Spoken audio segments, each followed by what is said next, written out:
এক ইহুদি কিশোর বিষ্ণু ইসলামের খেদমত করতে, ইহুদি ছেলে আমার নবীর খেদমত করত, তারা ছিল নবীর প্রতিবেশী।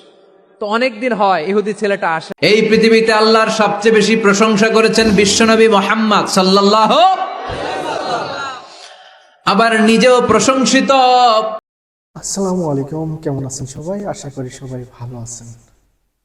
তো আমি আপনাদের মাঝে আরেকটি নতুন ওয়াজ নিয়ে হাজির হলাম।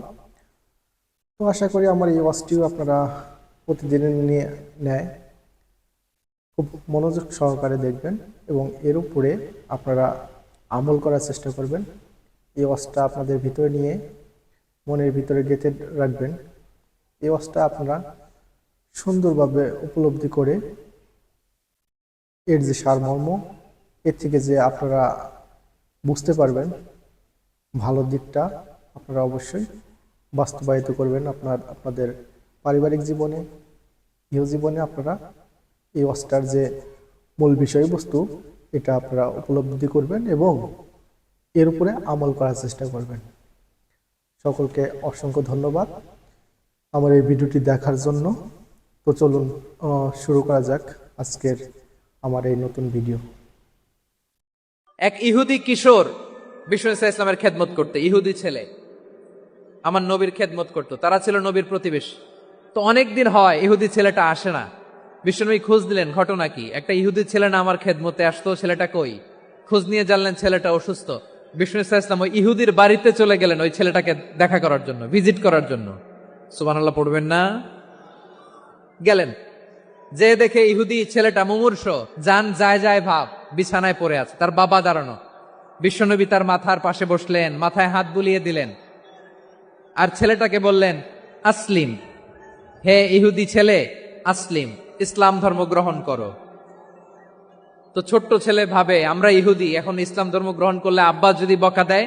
ফানাযারা ইলা ওয়াজহি আবি, ছেলেটা তার বাবার চেহারার দিকে তাকালো, দেখে আব্বা কি কয়। আব্বা যদি বলে তাইলে ইসলাম ধর্ম গ্রহণ করব। ইহুদি ছেলেটা তার বাবার দিকে যখন তাকালো, ওর বাবা বলে, আতি আবুল কাসিম, আবুল কাসিম যা বলে তাই করো। আবুল কাসিম হচ্ছে বিষ্ণু ইসলামের একটা কুনিয়াত, উপনাম। আমার রাসূলের বড় ছেলের নাম ছিল কাসেম। যেমন দেখবেন আমাদের এলাকায় কারো ছেলের বড় ছেলের নাম যদি হয় আব্দুল্লাহ, এরা আব্দুল্লাহর বাপ বলে ডাকে। কারো বড় মেয়ের নাম যদি হয় ফাতেমা, এরা কি ডাকে? ফাতেমার বাপ বলে না? তো বিষ্ণু ইসলামের বড় ছেলের নাম ছিল কাসেম। ইহুদি বাবা বলল, আতি আবুল কাসেম, আবুল কাসেম যা বলে তাই শোনো, মানে মোহাম্মদ যা বলে তাই শোনো। এই কথা শুনে ছেলে সাহস পাইছে, ছেলে আবার পড়তে আরম্ভ করলো, আশহাদু আল্লাহ ইলাহা ইল্লাল্লাহ ও আশহাদু আন্না মুহাম্মাদার রাসূলুল্লাহ, পড়েন আল্লাহু আকবার। বিশ্বনবীর আহ্বান শুনে ওই আহ্বানে সাড়া দিয়ে ইহুদি ছেলে শাহাদা পড়ে মুসলমান হয়ে গেল। তার হৃদয়টারে ইমানের নূর দিয়ে আলোকিত করে দিল কে? এবার রাসূল সাল্লাল্লাহু আলাইহি ওয়াসাল্লাম বের হয়ে আসলেন ঘর থেকে আর বললেন, আলহামদুলিল্লাহিল্লাযী আনকাযাহু মিনান নার, প্রশংসা সে আল্লাহর যে আল্লাহ জাহান্নামে চলে যাচ্ছিল প্রায় এমন একটা লোককে মুহূর্তের মধ্যে কালেমায়ে শাহাদাতের বদৌলতে জান্নাতি বানায় দিলেন। আওয়াজ করে পড়েন সুবহানাল্লাহ। বিষ্ণু ইসলামের স্ত্রীর নাম ছিল আয়েশা রাদিয়াল্লাহু তাআলা আনহা, আবু বকর রাদিয়াল্লাহু তাআলা আনহুর মেয়ে। আবু বকর রাদিয়াল্লাহু তাআলা আনহুর আরেক মেয়ের নাম হচ্ছে আসমা। দুজনই আবু বকর রাদিয়াল্লাহু তাআলা আনহুর মেয়ে। আসমা আর আয়েশা দুজন বোন, এক মায়ের না, বাবা এক মা দুইজন। আয়েশা রাদিয়াল্লাহু তাআলা আনহার মায়ের নাম উম্মে রুমান আর আসমা রাদিয়াল্লাহু তাআলা আনহার মায়ের নাম কুতাইলা বিনতে আব্দুল উজ্জা। আবু বকর রাদিয়াল্লাহু তাআলা আনহু 4টা বিয়ে করেছিলেন। একই ঘটনা ঘটেছে এই ফ্যামিলিতে। আসমা ইসলাম ধর্ম গ্রহণ করে মুসলিমা, কিন্তু তার মা কোতাইলা মুশরিকা। আই রিপিট, বোঝার জন্য আমি আবারও বলি, আসমা রাদিয়াল্লাহু তাআলা আনহা মুসলিমা আর আসমার মা কোতাইলা মুশরিকা। তার মানে মেয়ে মুসলিম, মা অমুসলিম, ভেজাল আছে না নাই? কিন্তু কোতাইলা আর ধৈর্য ধারণ করতে পারে না। নার ছেড়া ধন, কলিজার টুকরা ধন, কলিজার টুকরা সন্তান আসমারে দেখতে বড্ড মন চায়। সাইয়েদনা আসমা রাদিয়াল্লাহু তাআলা আনহা মক্কা থেকে হিজরত করে মদিনায় চলে গেলেন। হুদাইবিয়ার পর যখন মক্কা মদিনার ট্রাফিক স্বাভাবিক হলো, মক্কার লোক মদিনায় যায়, মদিনার লোক মক্কায় আসে। কোচাইলা কলিজার টুকরা সন্তান আসমারে দেখার জন্য কিছু উপহার নিয়ে বিশাল মরুপথ পাড়ি দিয়ে মক্কা থেকে মদিনায় যায়। সুবহানাল্লাহ বলেন। এখন মা আসছে মেয়ের সাথে দেখা করতে, মেয়ে তো আর দেখা দেয় না।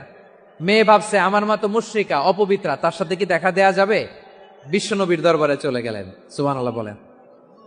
কি সৌভাগ্যবান ছিল তারা, মাসলা জানার দরকার হলেই নবীর দরবারে চলে যেত।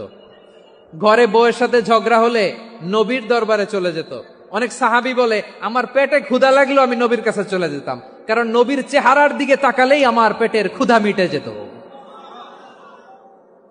সাইয়েদনা উসমান রাদিয়াল্লাহু তাআলা আনহা বিশ্বনবীর কাছে চলে গেলেন, যে বললেন ইয়া রাসূলুল্লাহ, হে ইয়া হাবিবাল্লাহ, ইন্না উম্মি কাদিমাতুন ইলাইয়া ওয়া হিয়া রাগিবা।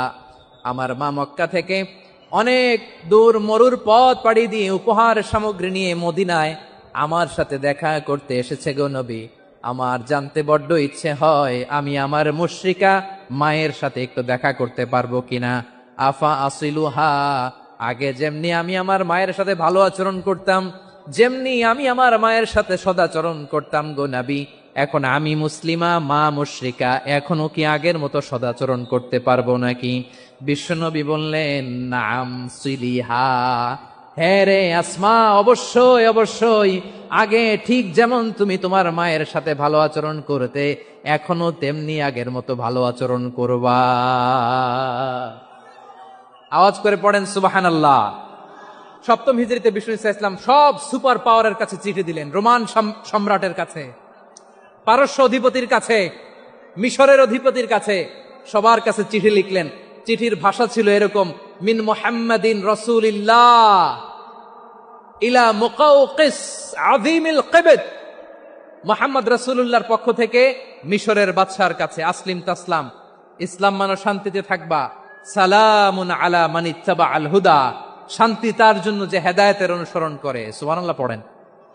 তো এই চিঠি অনেকে ভালোভাবে রিসিভ করেছে, অনেকে এই চিঠি পাওয়ার পরে নবীর কাছে আবার ইন রিটার্ন উপহার পাঠিয়েছে। কি পাঠিয়েছে? উপহার। মিশরের বাদশাহ মুকাওকিস তিনি বিশ্বনবীকে বিশাল এক উপহারের ডালি পাঠিয়েছেন। মিশরের বাদশাহ মুকাওকিস ছিলেন ধর্মে খ্রিস্টান। লালমনিরহাটের ভাইরা আওয়াজ করে বলেন, মিশরের বাদশাহ ধর্মে কি ছিল? খ্রিস্টান। কি উপহার দিয়েছিল আমার নবীকে? শুনতে মনে চায়? 1000 স্বর্ণ মুদ্রা। 1000 স্বর্ণ মুদ্রা। 2টা খ্রিস্টান দাসী, একজনের নাম মারিয়া বিনতে শামউন আল কিবতিয়া, আরেকজনের নাম সিরিন বিনতে শামউন আল কিবতিয়া। একজন খ্রিস্টান দাস 20 থান কাপড় জামা বানানোর জন্য, আমরা নবী যেন সেলাই করে জামা বানাতে পারে এজন্য 20 থান কাপড়, 20 থান ফাইন গার্মেন্ট। সুবহানাল্লাহ পড়বেন না? এরপরে একটা গাধা যেটার নাম ছিল উফাইর, আর একটা খচ্চর, এটার নাম ছিল দুলদুল। খচ্চর চিনেন? গাধা আর ঘোড়ার ক্রসিং এ যে প্রাণীটা দুনিয়াতে আসে ওটার খচ্চর বলে। তো এই যে সুপার পাওয়ার খ্রিস্টান বাদশার কাছে নবী চিঠি লিখলেন, ওই খ্রিস্টান বাদশাহ আমার নবীকে উপহার দিল। বিশ্বনবী এই উপহারগুলো সানন্দে গ্রহণ করেছে। সুবহানাল্লাহ পড়বেন না? তাহলে অমুসলিম কেউ যদি আপনাকে উপহার দেয়, হালাল উপহার হলে আপনি গ্রহণ করতে পারবেন। অনুরূপভাবে পারস্যের বাদশাহ, রোম সম্রাট বিশ্বনবীকে উপহার পাঠিয়েছেন। আমার নবী সবগুলো উপহার, গিফট গ্রহণ করেছেন। সুবহানাল্লাহ বলেন। তাহলে প্রিয় লালমনিরহাট, আওয়াজ করে বলুন, ইসলাম কি ন্যারো মাইন্ডেড রিলিজিয়ন না ব্রড মাইন্ডেড? আম্মাজান আয়েশার কাছে মাসালা জানতে চায় মেয়েরা, হে আম্মাজান, অগ্নি উপাসকেরা তাদের ঈদের দিন নওরোজের সময় আমাদেরকে পাখি দেয়, নেওয়া যাবে? উনি বললেন ওরা জবাই করে দিলে নেওয়া যাবে না, কিন্তু ওরা যদি ফলমূল এরকম খাবার দেয় এগুলো নেওয়া যাবে। তার মানে অমুসলিমদের দেয়া উপহার এটা গ্রহণ করা যায়। সুবহানাল্লাহ বলেন। শুধু তাই নয়, বিষ্ণু ঈসা ইসলাম অমুসলিমদের সাথে আর্থিক লেনদেনও করেছেন, ফিনান্সিয়াল ডিলিং করেছেন। অমুসলিমদের সাথে প্রয়োজনে আপনি ফিনান্সিয়াল ডিলিং করতে পারবেন। আমরা প্রায় দেখি বাজারের মিষ্টির দোকানগুলো আমার হিন্দু ভাইদের। লালমনিরহাটে মিষ্টির দোকান, দইয়ের দোকান কারা চালায়? হিন্দুরা চালায় না? তারপরে যে বারবার শপ, চুল কাটে যে নাপিত, অধিকাংশ নাপিতের দোকানে কারা? আমার হিন্দু ভাইরা। তা আপনি চুল কাটতে পারবেন কিনা? পারবেন কিনা বলেন? পারবেন। তার দোকান থেকে দই মিষ্টি কিনতে পারবেন কিনা? হ্যাঁ, আমার মুসলিম ভাইয়ের দোকান থাকলে ওইটারে আমি বেশি প্রায়োরিটি দিব, ঠিক কিনা? কিন্তু যদি তাদের সার্ভিস নিতে চান, প্রোডাক্ট নিতে চান, পারবেন। তার দলিল সহিহ বুখারী, আম্মা জান আয়েশা রাদিয়াল্লাহু তাআলা আনহা বলেন, ইশতারা রাসূলুল্লাহ সাল্লাল্লাহু আলাইহি ওয়াসাল্লাম মিন ইয়াহুদিয়িন তুআমান ওয়া রাহানাহু দিরআহু মিন হাদিদ। রাসূল সাল্লাল্লাহু আলাইহি ওয়াসাল্লাম এক ইহুদির কাছ থেকে, কার কাছ থেকে? আমার নবী, পেয়ারা নবী এক ইহুদির কাছ থেকে জব কিনেছিল, জব, বার্লি, যেটা দিয়ে রুটি বানায়। ওই জবের দাম দেওয়া টাকা পয়সা নবীর কাছে ছিল না, ফলে নবী ওনার একটা পোশাককে মর্গেজ রেখেছিলেন, মর্গেজ, বন্ধক, যে এখন এটার দাম দিতে পারবো না, কয়েক কেজি বার্লি নিয়ে যাই আর বন্ধক হিসেবে আমার জামাটা রেখে গেলাম, যেদিন দাম দিব ওই দিন জামাটা ছুটাই নিয়ে যাব। বাকিতে নিছিলেন, বাকিতে। দিরআহু মিন হাদিদ, লোহার তৈরি বর্ম, মানে যুদ্ধের পোশাক, লোহা দিয়ে বানানো। বিশ্বনবী বললেন, কয়েক কেজি জব দাও, টাকাটা পরে দিব, এখন টাকা নাই, বন্ধক হিসেবে, মর্গেজ হিসেবে আমার জামা রেখে গেলাম, যখন টাকা দিব জামা ছুটায় নিব। আওয়াজ করে বলতে হবে সুবহানাল্লাহ। এ থেকে বোঝা গেল অমুসলিমদের সাথে ফিনান্সিয়াল ডিলিং করা যায়, অর্থনৈতিক লেনদেন করা যায়, কেনাবেচা করা যায়, প্রোডাক্ট কেনা যায়। এমনকি আমাদের মসজিদে নববীতে বারান্দায় আপনারা একটা অটোমেটিক ফ্লাইং আমব্রেলা দেখছেন? সূর্য যখন বাড়ে মসজিদে নববীর বারান্দায় ইয়ার্ডের মধ্যে অটোমেটিক্যালি কিছু আমব্রেলা আছে, সাঁ করে খুলে যায়, আর সূর্যের তাপ লাগে না। আবার সন্ধ্যাবেলায় এই আমব্রেলাগুলো ওরা ক্লোজ করে ফেলে, দেখেন নাই না? দেখছেন? এই মসজিদে নববীকে সর্বোচ্চ উন্নত মানের কনস্ট্রাকশন ইনফ্রাস্ট্রাকচারে ডেভেলপ করার জন্য কর্তৃপক্ষ কিছু অমুসলিম ইঞ্জিনিয়ারের, ডিজাইনারের সহায়তা নিয়েছিল। সুবহানাল্লাহ বলেন। কোন দলিলের ভিত্তিতে? এই দলিলের ভিত্তিতে যে বিষ্ণু ঈসা ইসলাম অমুসলিমদের সাথেও লেনদেন করেছেন। আওয়াজ করে বলতে হবে আল্লাহু আকবার। শুধু তাই নয়, ইন কেস অফ ইমার্জেন্সি, প্রয়োজনে ইসলামের খাতিরে, ইসলামকে সামনের দিকে এগিয়ে নিয়ে যাওয়ার জন্য অমুসলিমদের সাপোর্ট নেওয়া জায়েজ আছে। সুবহানাল্লাহ বলেন। অমুসলিমদের সাপোর্ট নেয়া, তাদের থেকে অর্থ নেয়া, পলিটিক্যাল সাপোর্ট, পলিটিক্যাল অ্যাসাইলাম নেওয়া জায়েজ আছে। খুলনাতে সর্বশেষ যে আমি প্রোগ্রাম করে গেলাম, সেখানে কয়েকশো হিন্দু ভাই আসছে আমাদের আলোচনা শুনতে, আলহামদুলিল্লাহ। অনেক বৌদ্ধরা আসে, অনেক খ্রিস্টানরা আসে। এবার সফরেও অনেক হিন্দু ভাইরা আমার সাথে দেখা করেছে, তারা বলেছে, হুজুর আমরা আপনার আলোচনা শুনি, আলহামদুলিল্লাহ বলেন। So it's our responsibility to present our religion to our non-Muslim brothers and sisters. আদতে বাংলাদেশের ইতিহাস বলে আমাদের দেশে কোনো দাঙ্গা নাই, আছে? লালমনিরহাটের ভাইয়েরা আওয়াজ করে বলেন, আমাদের দেশে হিন্দু মুসলিম দাঙ্গা আছে? আমরা ভাই ভাই, আওয়াজ করে বলুন তো, আমরা কি ভাই ভাই? কিন্তু কিছু দুষ্ট লোক আছে, তারা আমাদের সম্পর্কের মধ্যে ফাটল ধরাতে চায়, ঠিক কিনা বলেন? মাঝে মাঝে ঝগড়া লাগাতে চায়। দেখবেন পত্রপত্রিকায় দেখা যায় বিভিন্ন ধর্মীয় উপাসনালয়গুলোতে হামলা চালানো হয়, এগুলো রাজনৈতিক উদ্দেশ্য প্রণোদিত, এগুলোর সাথে ইসলামের কোনো সম্পর্ক নাই।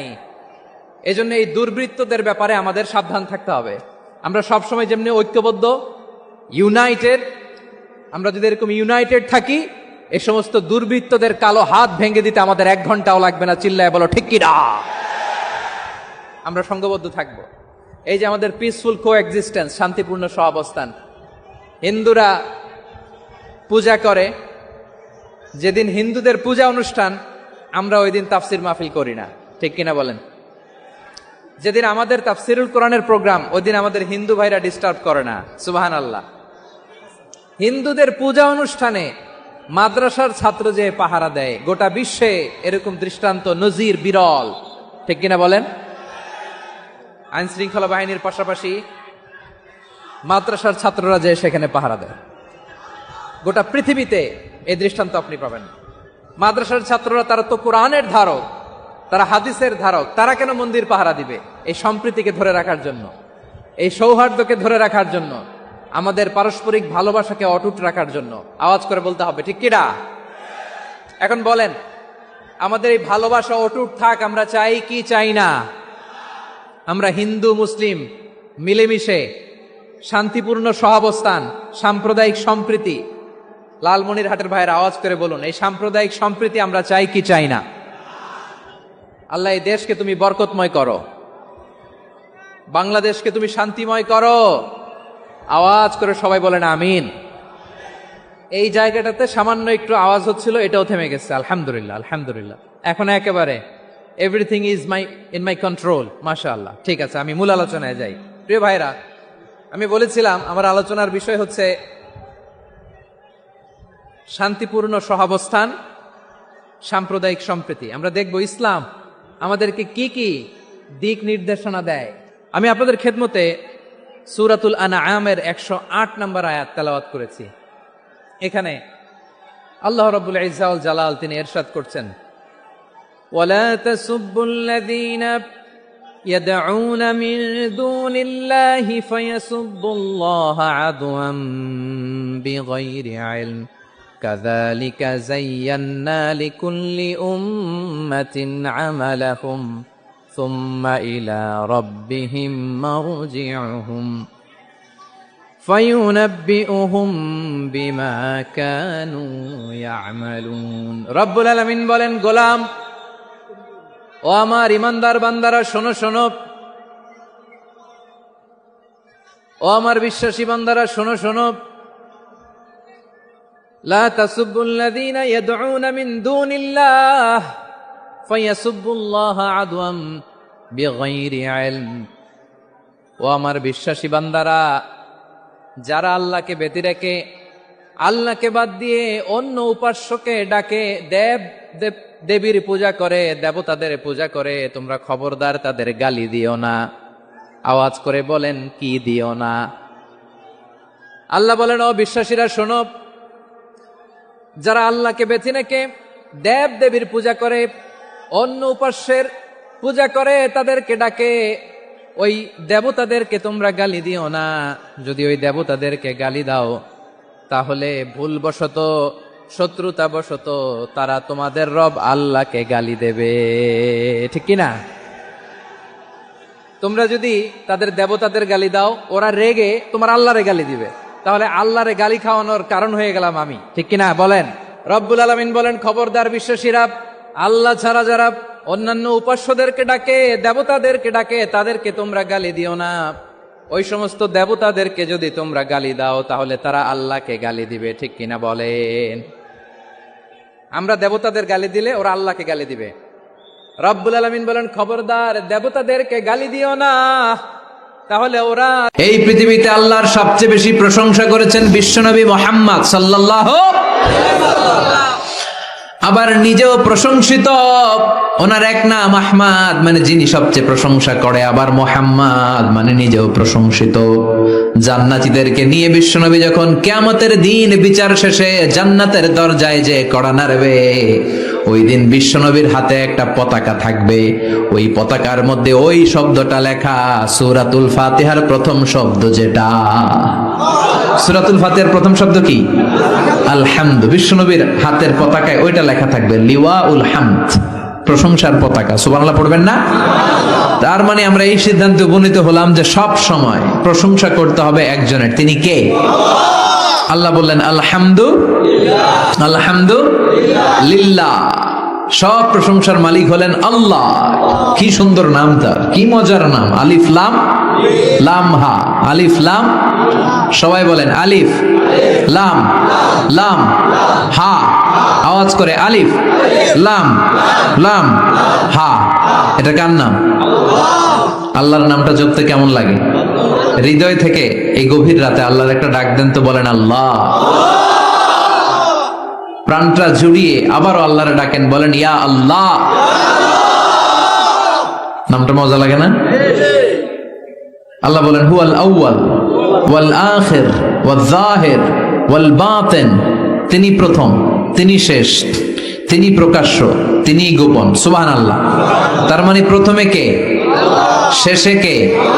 প্রথমে আল্লাহ আল্লাহ, শেষেও আল্লাহ আল্লাহ, আকাশে আল্লাহ আল্লাহ, জমিনে আল্লাহ আল্লাহ। সবাই পড়েন, প্রথমে আল্লাহ আল্লাহ, শেষেও আল্লাহ আল্লাহ, আকাশে আল্লাহ আল্লাহ, জমিনে আল্লাহ আল্লাহ। নিখিল জাহান গায়ে গুণগান, তার নামে গাই আমরাও গাহি তাআলা হামদে বারি তাআলা, হামদে বারি তাআলা, হামদে বারি তাআলা।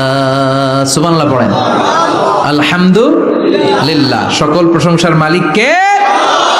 আল্লাহ বললেন সকল প্রশংসার মালিক হলাম আমি, আর আমি হলাম রব্বিল আলামিন, জগৎ সমূহের রব। আল্লাহর আরেক নাম হলো রব। আল্লাহর আরেক নাম কি? কবরের প্রথম প্রশ্ন কি? আমার রব, তোমার রব কে? আমাদের উত্তর কি? আমরা বলবো আল্লাহ আমারে রব, আল্লাহ আমারে রব, দমে দমে তনু মনে তারি অনুভব। আল্লাহ আমারে রব, তোমার দুনিয়াতে আমি যেদিকে তাকাই অথই নিয়ামাতে ডুবে আছি সবাই। পাখ পাখালির গানে শুনি তাসবিহ কলরব, তাসবিহ কলরব। আল্লাহ আমারে রব, ওনার নাম হচ্ছে রব। নাম কি? এজন্য আমরা যখন দোয়া করি, দোয়ার শুরুতে কোন শব্দ থাকে? রব। রব্বানা যালামনা আনফুসানা ওয়া ইল্লাম তাগফির লানা ওয়া তারহামনা লানাকুনান্না মিনাল খাসিরিন। রব্বানা আতিনা ফিদ দুনিয়া হাসানাতাও ওয়া ফিল আখিরাতি হাসানাতাও ওয়া কিনা আযাবান নার। মুসা আলাইহিস সালামের জিহ্বা দিয়ে কথা বের হয় না, উনি দোয়া করলেন রব্বিশ রাহলি সাদরি ওয়া ইয়াসসিরলি আমরি। তার মানে সব দোয়ার শুরুতে কার নাম? আবার যখন আমরা রুকুতে যাই আমরা পড়ি সুবহানা রাব্বিয়াল। আবার যখন আমরা সিজদায় ঢলে পড়ি আমরা পড়ি সুবহানা রাব্বিয়াল আ'লা। চিল্লায় কোন ঠিক কিনা? রব মানে হচ্ছে সাস্টেইনার, বিধানদাতা, রিজিক দাতা, পালন কর্তা। আল্লাহর একটা নাম হচ্ছে রব। আমাদের রব কে? আল্লাহ। রব কারে বলে একটু সহজে আজকে বুঝিয়ে দিয়ে যাই। রব হচ্ছে যার যখন যেটা যতটুকু দরকার তাকে তখন সেটা ততটুকু যিনি চাওয়ার আগেই দিয়ে দেয়, তার নাম রব। বুঝতে পেরেছেন? সহজ হয়েছে না কথাটা? যার যখন যেটা যতটুকু দরকার তাকে তখন সেটা ঠিক ততটুকু যিনি ফরিয়াদ করার আগেই পৌঁছে দেয়, তার নাম রব। আমাদের যখন যেটা লাগে ব্যবস্থা করে কে? মায়ের পেটে 8 মাস ছিলাম, 9 মাস ছিলাম, 10 মাস ছিলাম। এই 8 মাস 9 মাস আমারে খাবার দিল কে? পানি দিল কে? অক্সিজেন দিল কে? চাইছিলেন? মায়ের পেটে চাইছিলেন না আল্লাহর কাছে যে আল্লাহ ঠিক মতো দিও, টাইমলি খাবার পাঠায় দিও? চাইছিলেন? চাওয়ার আগে যার যা লাগে কে দেয়? তাকে বলে রব। আবার মায়ের পেট থেকে দুনিয়ায় আসলেন। আমার মায়ের জরায়ুর সাথে আমার নাড়ের একটা কানেকশন, একটা লাইন, ওই লাইন দিয়ে আল্লাহ 9 মাস যাবত আমারে পানি দিলেন, খাবার দিলেন, অক্সিজেন দিলেন। সঙ্গত কারণেই দুনিয়াতে আসলে দুনিয়ার মানুষ ওই লাইনটা কেটে দেয় নাকি রেখে দেয়? কেটে দেয়। কেটে দিলে বাচ্চা প্রথম চিৎকারটা দেয়, মানব শিশু প্রথম চিৎকার হাঁকে পৃথিবীতে, ওয়া ওয়া। আমরা শুনি ওয়া, আসলে আল্লাহরে ডাক দেয়। আল্লাহরে ডেকে বলে মাবুদ, খাবারের, অক্সিজেনের আর পানির একটা মাত্র লাইন ছিল, চিল্লায় বলেন কয়টা? দেখো দুনিয়ার মানুষ কত অনিষ্ঠুর। আসার সাথে সাথে কারোর সাথে আমার শত্রুতা নাই, জমি নিয়ে মারামারি নাই, কিলাকিলি নাই। একটা মাত্র খাবারের লাইন দিয়ে 10 মাস বেঁচেছিলাম। মানুষগুলো নিষ্ঠুর, খাবারের একটা লাইন কেটে দিল, এখন খাবো কি? আল্লাহ বলেন গোলাম, যে আল্লাহ 10 মাস ধরে মায়ের পেটে খাওয়ালাম, ওই আল্লাহ এখনো আছি না নাই? একটা লাইন ছিল মায়ের নাড়ের ভেতরে, খাবারের একটা লাইন। চিন্তা নাই, কষ্ট নাই, দুঃখ নাই। একটা খাবারের লাইনের বদলে আজ থেকে তোর মায়ের বুকের ভেতরে খাবারের 2টা লাইনের ব্যবস্থা করে দিলাম। চাইছিলেন যে আল্লাহ আসার সাথেই তো আমার লাইন কেটে দিবে, খানা কিন্তু রেডি রেখেন আল্লাহ? চাইছিলেন না সবাই? চাওয়ার আগে যার যা লাগে যিনি দিয়ে দেয় তার নাম। তাফসীর বুঝতে পারছেন? এরপরে মায়ের দুধ খেতে লাগলাম। মায়েরা গভীর রাত মাইকের সাউন্ড যাদের কানে যায়, বুকের দুধ খাওয়াবেন ছেলে মেয়েদেরকে। বাচ্চা ডেলিভারি হওয়ার পরেই মায়ের বুকে যে দুধটা, সেটার বলে শাল দুধ। এটা আল্লাহর পক্ষ থেকে বাচ্চার জন্য প্রাকৃতিক টিকা। সুবহানাল্লাহ কবেন না? আমরা হসপিটালে যে টিকা দেই 5টা 7টা, প্রথম টিকাটা আল্লাহ ফ্রি দিয়ে দিছে। বাচ্চাদের গ্রোথ হবে না যদি না খাওয়ান, খাওয়াবেন, সব মায়েরা খাওয়াবেন। ওয়াল ওয়ালিদাতু ইউরদি'না আওলাদাহুন্না হাওলাইনি কামিলাইন, 2 বছর খাওয়াবেন। যারা বৃদ্ধাশ্রমে থাকতে চান না তারা খাওয়াবেন। ছেলে আমার মস্ত মানুষ, মস্ত অফিসার, মস্ত ফ্ল্যাটে যায় না দেখায় পারে ও পার, নানান রকম জিনিস আর আসবাব দামি দামি, সবচেয়ে কম দামি ছিলাম একে মাত্র আমি। ছেলের আবার আমার প্রতি অগাধ সম্ভ্রম, আমার ঠিকানা তাই বৃদ্ধাশ্রম। কি দুঃখের কথা, মা কেঁদে কেঁদে বলে কোনো মা বাবার জন্য বৃদ্ধাশ্রমে থাকা না লাগে, ঠিক কিনা? তো বৃদ্ধাশ্রমে যারা থাকতে চান না তাদেরকে দুধ খাওয়াবেন, দেখবেন এই ছেলেগুলো এরকম ডাকাত হবে না। আল্লাহ তুমি বুঝার তৌফিক দাও। তার মানে মায়ের পেটে যখন ছিলাম খাবার দিল কে? দুনিয়াতে আসার পরে বুকের দুধের ব্যবস্থা করলো কে? আচ্ছা, মায়ের বুকের দুধ যখন আমরা খেতাম আমাদের দাঁত ছিল? ছিল না। তার মানে দাঁত দরকার নাই, দেয়ও নাই। বয়স আমার 1 বছর 2 বছর যখন হইতে শুরু করলো, একটু বড় হয়েছে, এখন তো শুধু দুধে চলবে না, এখন মাছ খাইতে হবে, গোশ খাইতে হবে, কুরবানির হাড্ডি চাবাইতে হবে, কথা কন। তো এখন আমার দাঁতের দরকার আছে না নাই? দাঁত যখন দরকার ছিল না দেয় নাই, যখনই দরকার তখনই দিছে কে? আবেদন করছিলেন না অনলাইনে? কথা কন, অনলাইনে আবেদন করছিলাম তো আমরা, জাল্লা বয়স যখন ঠিক এই পর্যায়ে চলে যাবে দাঁত দিও তুমি, দাঁত চাইছিলেন? চাওয়ার আগে যিনি দেয় তার নাম। দেখেন বাংলাদেশে ভাল্লুক, উল্লুক, বাঘ যেগুলো আছে এগুলোর গায়ের পশমগুলো পাতলা।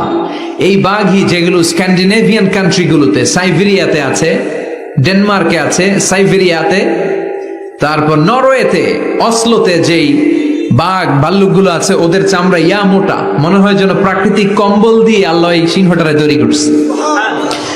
উট শুধু আরব দেশেই নাই, আরব দেশের উটের চামড়া বড় পাতলা, কিন্তু নরওয়ে আর স্ক্যান্ডিনেভিয়ান ওই বরফের এলাকাতে উট হয়, ওই উটের গায়ের মধ্যে ইয়া লম্বা লম্বা পশম। তার মানে ওখানে প্রচন্ড ঠান্ডা, ওখানে সার্ভাইভ করতে গেলে, বাঁচতে হলে গায়ের মধ্যে মোটা কম্বল লাগবে। চাওয়ার আগেই ওই প্রাণীগুলোরে কম্বল দিয়ে পাঠিয়েছে কে? আবার এই দেশের প্রাণীগুলোর চামড়া যদি মোটা হতো, উলের পশম থাকতো আর কম্বলের মতো সেটিং করা থাকতো, এই দেশের বাঘ ভাল্লুক গুলার কষ্ট হতো। তাই এদেশের বাঘ ভাল্লুক আর ওটের চামড়া পাতলা করেছে কে? সুবহানাল্লাহ কইবেন না?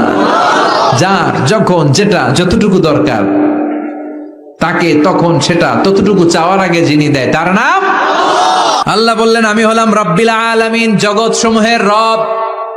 আলাম মানে একটা জগৎ, আলামিন মানে অনেক জগৎ, মাল্টি ডাইমেনশনাল ইউনিভার্স।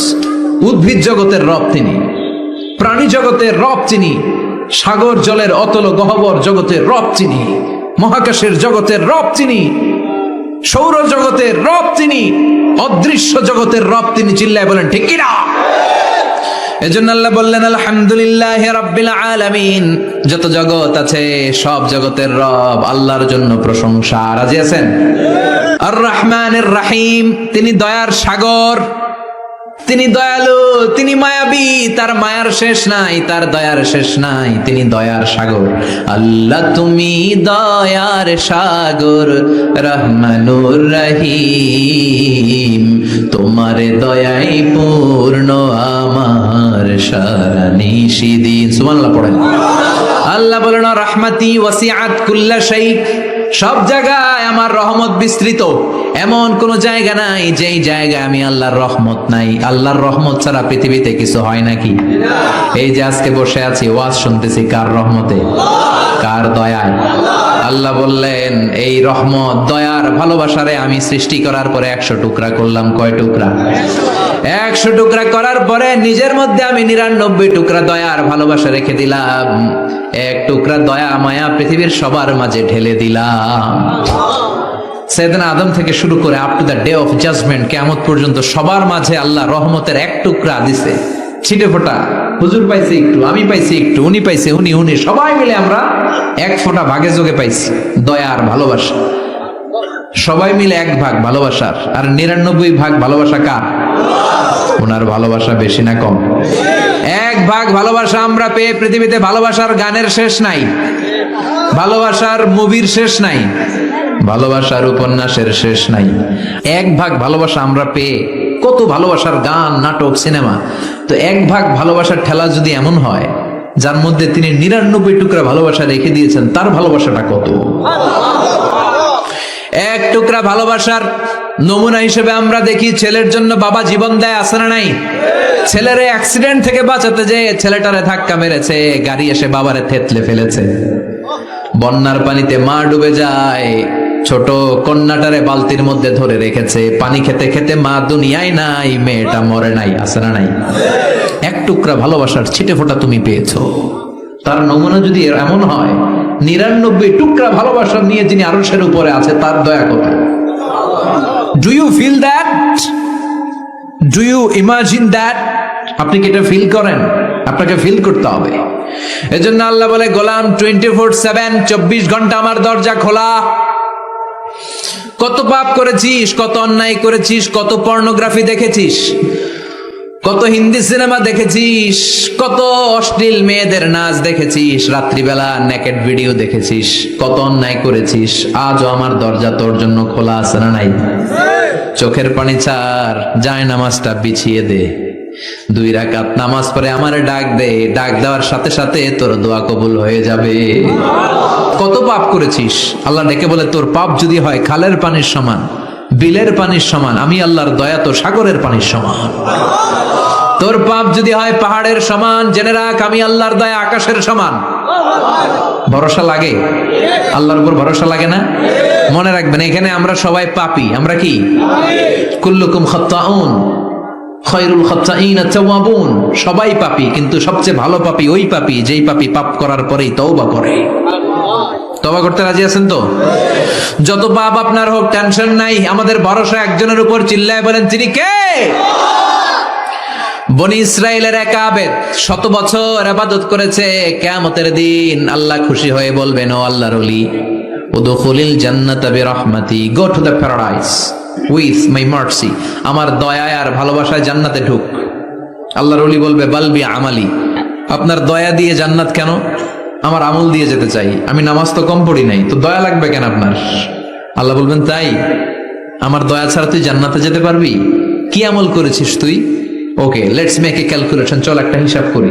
তোর শত শত বছরের তাহাজ্জুদ গুলারে এক পাল্লায় রেখে দে, আর দয়া করে মায়া করে দুনিয়াতে সৌন্দর্য দেখার জন্য চোখ যে দিয়েছি, চোখটা একটা পাল্লায় রেখে দে।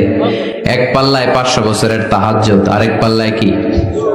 এই দুটি চোখ দিয়েছি বলে দেখো যে কত অপরূপ, নয়নাভিরাম খেতে খামারের জুড়াই জ্বালা, বিধুর ধূপ তোমার দেয়া চোখের শুকুর জানাবো তার ভাষা কই, যতই দেখি ততই যেন পলক ছাড়া চেরই। সুবহানাল্লাহ পড়েন। এক পাল্লায় চোখ রাখা হবে, আর এক পাল্লায় 500 বছরের তাহাজ্জুদ রাখা হবে। ওজন দেওয়ার পরে দেখা যাবে মুহূর্তের মধ্যে চোখের পাল্লা ভারী হয়ে গেছে।